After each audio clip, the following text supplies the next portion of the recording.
Hi friends, please subscribe to Amravati Media and press the bell icon for more latest updates. వైసీపీకి అనుకూలంగా రాయలసీమలో silent wave. రాయలసీమలో YCP క్రమంగా పుంజుకున్నట్లు కనిపిస్తోంది.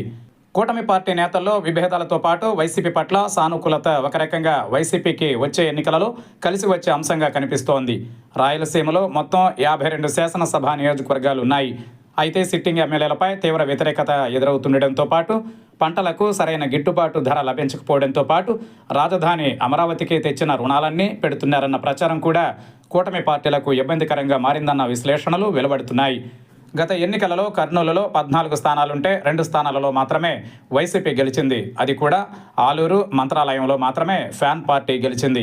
ఆదోనిలో బీజేపీ, మిగిలిన 11 నియోజకవర్గాలలో టీడీపీ విజయం సాధించింది. అనంతపురం జిల్లాలో 14 నియోజకవర్గాలుంటే కూటమి గత ఎన్నికలలో క్లీన్ స్వీప్ చేసింది. ధర్మవరంలో మాత్రం బీజేపీ గెలిచింది. మిగిలిన 13 చోట్ల టీడీపీ అభ్యర్థులు విజయం సాధించారు. కడపలో 10 నియోజకవర్గాలుంటే అందులో 3 వైసీపీ, మిగిలిన చోట్ల టీడీపీ, జనసేన, బీజేపీ గెలుచుకున్నాయి. వైసీపీ బద్వేల్, కడప, మైదుకూరుల్లో మాత్రమే గెలిచింది. ఇక చిత్తూరు జిల్లాలో 14 నియోజకవర్గాలుంటే 2 మాత్రమే వైసీపీ గెలిచింది.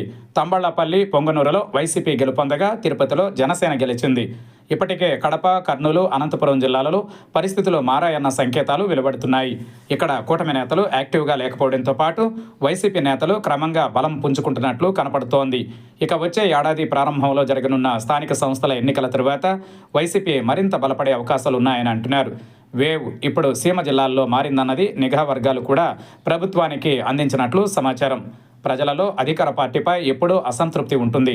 అది ప్రతిపక్ష పార్టీకి కొంత అనుకూలంగా మారుతుంది. మరొక వైపు జగన్ను సీమ ప్రాంత వాసిగా చూడడంతో మరికొంత ప్లస్ అయిందని అంటున్నారు. మరి చివరి వరకు ఇదే పరిస్థితి కొనసాగితే మాత్రం రాయలసీమలో కూటమికి కష్టాలు, వైసీపీకి వేవ్ మామూలుగా ఉండవన్న విశ్లేషణలు బలంగా వినిపిస్తున్నాయి.